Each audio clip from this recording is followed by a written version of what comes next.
Yeah. Now, unlike last year's performance contracts, there is a paradigm shift to output-based performance contracts. As you are aware, iko watu wanaitwa Gen Z who are now demanding accountability for results more than ever. And at that point, I want to ask the powers that be, including my president, Mr. President, wake up and smell the coffee. I have listened to you and I have heard what you are trying to do. Those are outdated methods. Maneno ya kuleta Raila, wa Kenya walichoka zamani, ameletwa mara mingi. Hiyo maneno ya kuleta akina Kalonzo, Mr. President, this is a new dispensation. And you know, believer, and I know you read the Bible, the story about new wine and old wine skins. It will not work. It is important if you are dealing with new wine, we deal with new wine skins. Let us look at what we are doing as a country. It is time to listen to Kenyans. It's not to bulldoze them. We saw our president come out one day on fire and we wondered, Mr. President, do you know whom you are talking to? The Gen Z have no business listening to threats. It's time to talk to them. Do not try to bring outdated old methods for new problems. New problems will require new solutions. And Wazungu say, when you try to do things the same way and expect different results, you ingine munaelewa. Mine is to say, even for ourselves as we do, as a county government, we must be a listening government that will listen and engage with the citizenry. We cannot wake up and start kifua, apana. It's talk to them, listen to them. And I will tell you this, even in your own homes, you will be shocked. These are not the days you used to come home with a pair of jeans and tell your son, nimekununulia jeans, utavaa wewe. It is time to sit and engage. Mnataka jean ama wanakuambia ndio lakini leta pesa tukajinunuli. Wewe unakuja na jean mzuri lakini wao wanataka ile iko na mashimo huko. Na wewe umenunua ile mzuri unaita ati, "Hey, this is the Levi's we used to wear when we were young." They laugh at you, they tell you, hiyo ni yako, leta pesa, anakuja na ingine iko na shimo hapa, iko ingine shimo hapa, wewe unakaa tu unasema, "Okay, please hiyo shimo irudi."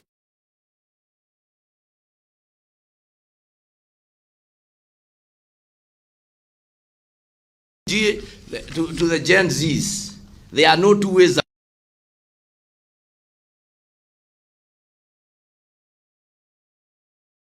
at their point of need.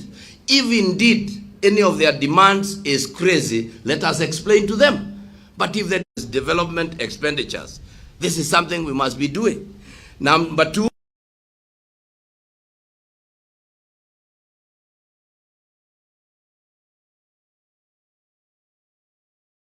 for us, what we had now yesterday should have been something that we were able to track. We selected these projects, we started working on them, they were advertised this particular time, they were tendered, they were done. You know, it's a transparency. As usual, ladies and gentlemen, even for ourselves and for you, do not underestimate the power of those people. You will assume them, you will shoot them, you will push them, but I can tell you, like they say, the harder you push, the greater they become. When you think, just like, and you know, it is important that this country realizes this is a reemergence of the youth of the 1950s that went fighting for us. This is the same way they started and went to the forest and brought us independence. So let us engage with them. Let us listen to them. They are our children. Let us stop calling them KFC eaters. Let us stop using those derogatory terms that we are, because those are leaders who have lost touch with the ground. If you are in touch with the ground, you will know that those young men and women mean business. They have been to school. They have degrees. You cannot offer them jobs. All you are telling them is that they become masons. Who told you that is exactly why they went to school? It's not the way to handle. Ladies and gentlemen, we need to ensure accountability for every shilling we receive. And therefore, I expect a high level of accountability in all the county projects and programs. And this should be demonstrated through value, addition, and also resonate with the expectations of the citizen. None of us is here, including myself, to serve their own interests. We are here to serve the interests of the people of Nyeri, who woke up one morning, voted for me and my deputy, voted for my MCAs, voted for my MPs. We are here for them, not to tell them what to do, but to serve them. And that is the difference. When you start talking to the electorate, instead of listening to them, you get where we are as a nation. But however, they say power corrupts, but absolute power corrupts absolutely. Let us check and watch that. None of us is immune to that. Sometimes there are small devils who talk to us when you are sleeping and they tell you, Mr. Governor, you are just second to God. You are a big man because everywhere you pass, everybody calls you Your Excellency. No, don't allow those titles get into you. Mr. Chief Officer, Mr. CEC, Mr. Director. You cannot see people because you are too senior. No, it shouldn't. See the people, talk to them, let them give you their... And you know, from experience I can tell you, the people you see here, they are not interested in what you have. They are interested in giving you their problems and telling you how you can solve them. Let us engage with them. As I conclude, ladies and gentlemen, may I also emphasize the importance of teamwork and continuous engagement within all departments. Let us improve our inter and intra communication to ensure we economize on the scarce resources. Sometimes I wonder when I look at people who are all going to Naivasha for a meeting, but we have to take 37 vehicles there because every officer must travel in a vehicle, feeling good about it. You know, feeling good about it. Okay, I have nothing to say because it's your right. But then you are the first person to tell me, Governor, we have no fuel. And I want to laugh at you. And I said, if you are a wise man, ungeambia Zuo, sinaona uko na nafasi, why don't we travel together? And we go talking. Urarue hiyo mafuta yako ikae. Sababu hata ikibaki, hutaniletea, si bado ni yako. So those are some of the things, but you know, human beings, ego. That is why I try my level best to set the best example. How many vehicles do I use? How many people know how I travel? I have one vehicle and one other vehicle, 2 vehicles. Oh, I'm told by chief, oh, governor, that is not allowed. You need to have another one just in case ile itaharibika. Alafu uko na ya askari, uko na ya press. So, governor akitoka hapa ako na gari 60. Na mimi niko kwa gari kamo. In fact, when we are going somewhere with my DG, ni vile tu tunaambiwa na sheria tusiende pamoja. I want him to sit next to me, tuende tukiongea. Yani tukitoka hatutakuwa deputy na governor, sababu tumeenda na gari moja, tutakuwa tumebadilika. These are some of the things we need to ask ourselves. As public servants, do we really need all that? Anyway, let me conclude by giving the following policy directions. Number 1, unless adequately funded, and I think this one, CS, you need to pick up because it should be followed by a circular. Unless adequately funded, departments are discouraged from starting new projects before completing the ongoing and the stalled projects. We do not want white elephants in Nyeri. So can we complete? And I want to give an example. When I took over from Governor Wamadhai, I completed every project that Governor Derito started, true or not true. Do we have any pending? So even within yourself, kindly follow up and complete. If the MCA comes and there is a pending, we must complete those pending projects. Sio tunawacha kitu for example, you go to a place where I'm an MCA aliondolewa. We had started a dispensary. Na tumejenga imebaki tu kuweka roofing. Si muweke na yeye aende aseme ni mimi nili. You understand? Kwa sababu tukianda, now if we leave it, it is a waste. Number two, we have a big challenge with the disposal of idle and unserviceable, obsolete and surplus assets by way of sale, transfer to other public institutions, donation, destruction, or other authorized methods of disposal in full conformity to the existing legal requirement has not taken place for the last 4 years. There are so many things that we need to deal with. Agriculture, magari mumejaza kila pahali. Take them to the village polytechnics. Let them train mechanics there using these vehicles. If we can sell them, let us sell them. Akina Getobu and your team, the disposal unit, so that we get rid of, like now, niliona, I have seen new seats. Mumenunua viti vipya vya boardrooms. What is happening to the old ones? Are you selling them? Are you starting to, or they started disappearing one after the other? Huh? Now I direct that over and above unserviceable vehicles whose stock taking has started recently, an action plan for the disposal of obsolete and surplus assets should be developed within 14 days, detailing the inventory and methodology of their disposal from all departments.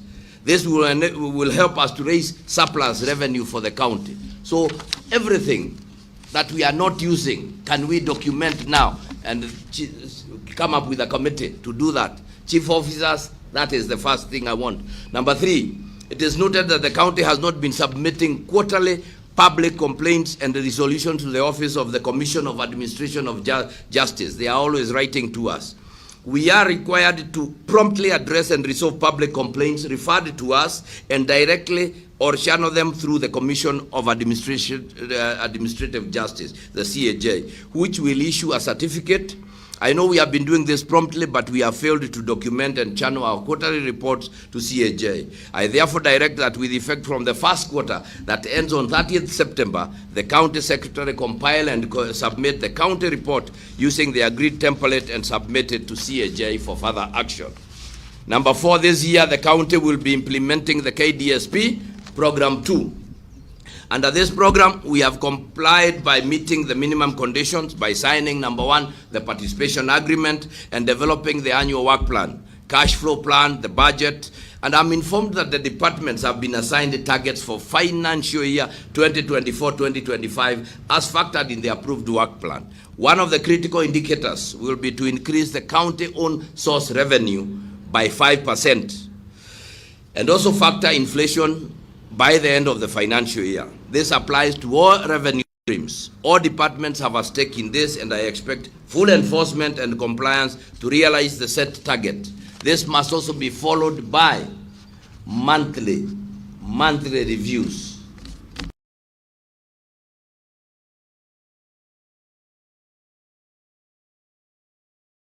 Many others that the department will implement under the KDSP2 program.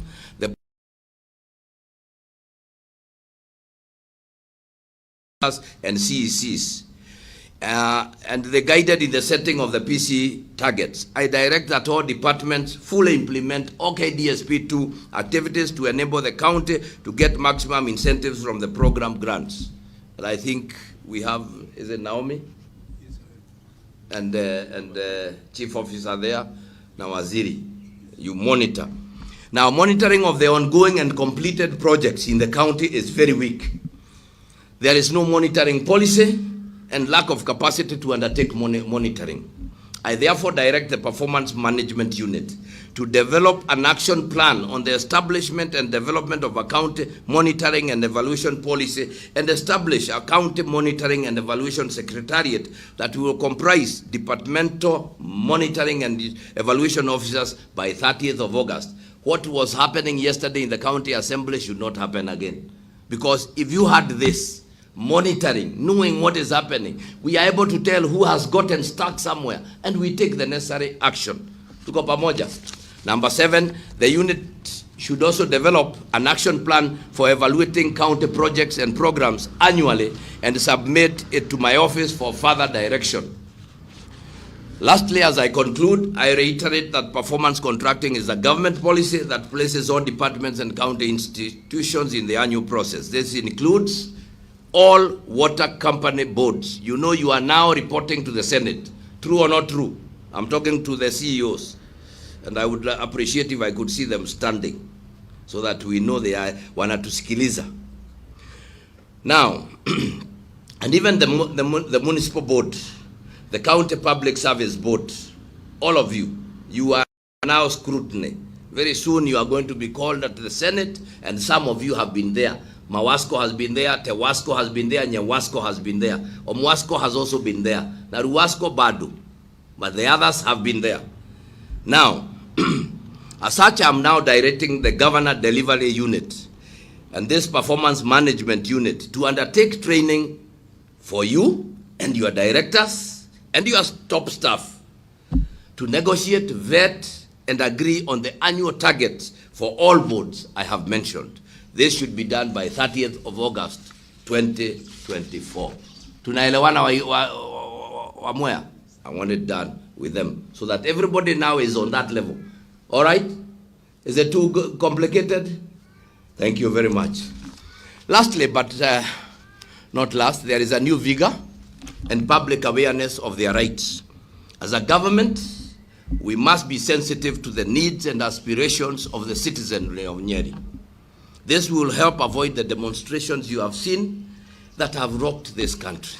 We must be responsive to wananchi and be willing and available to provide all required information.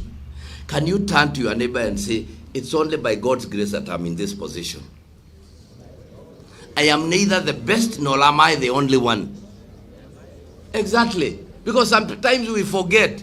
We think that you are the only. Hakuna mtu mwingine angekuwa county secretary isipokuwa wewe. There were thousands and thousands, but you got the opportunity. So, ladies and gentlemen, as I wish you the very best and as I congratulate those who have done the PCs, they must know that even going further, we want these PCs to involve the sub-county administrators, the ward administrators. We want every one of us to be on board. And as we get there, can we ask ourselves that very, very important question? Do my actions every day help Nyeri County deliver on its mandate? Or am I the person who is always complaining like a donkey? You know a donkey upatie chakula bado iko he ho he. Lunch time he ho he. So tell me, Mutai Kahiga is here. Kingori, whom do I go to complain to? Mweda athi ganagena ro diji no ayoka kore ni ajene muramugia ni egothie kwera u. Mweda ajere u. No wait a yuri atiriri. When you wake up every morning, it's like you have an agenda. Leo nitakasirisha watu watano. Nitaongea mbaya kwa wawili. Why? Why? When you have come here to do a job, it is so clearly stipulated, from A to A, do that, do that, do that. As simple as that.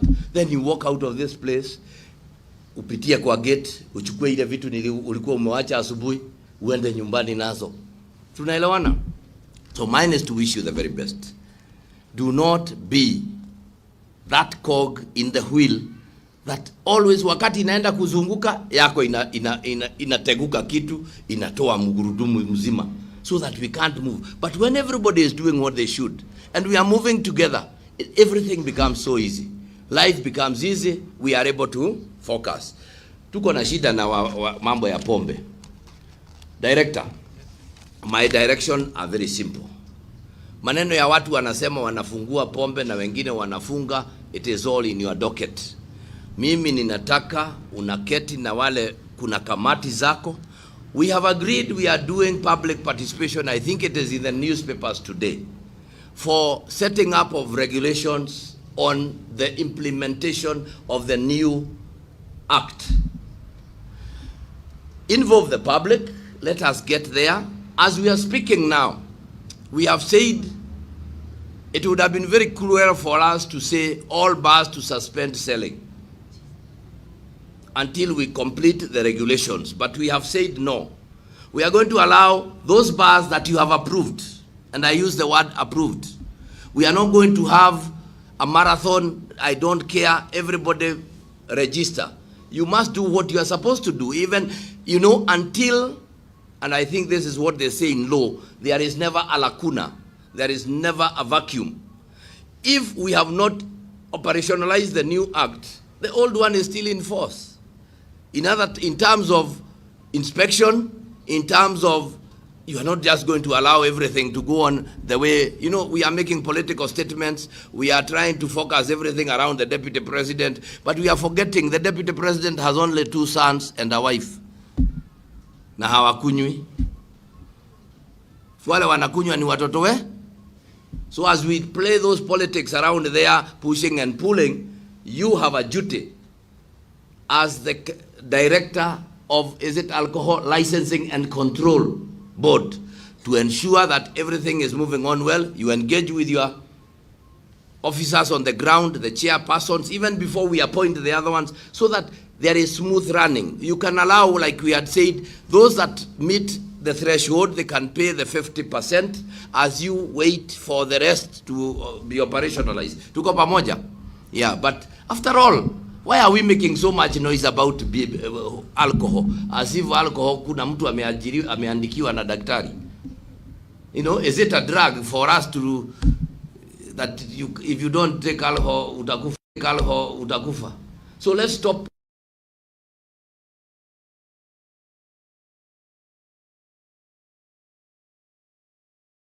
And also the majority leader, that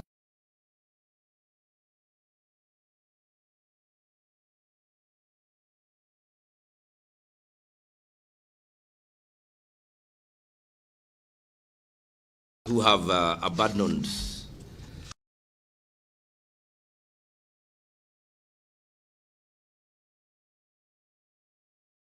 Nyeri. Yeah, they are people of Nyeri, but they are not the citizens. They are not the citizenry of Nyeri, and it is important to say that.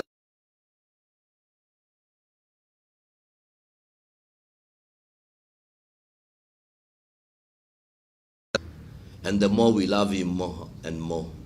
So they can continue with their efforts, pushing him aside. But we have a few things to remind them. When the president was, during his swearing in, I do remember him holding a Bible in his, I think, left hand, and he vowed to protect the Constitution of Kenya. The Constitution of Kenya has established the office of the Deputy President, who is voted in by Kenyans. And we have the Deputy President in the person of His Excellency Gachagua, who was voted in on the 9th of August and went all through the processes to be declared a winner for the position of Deputy President.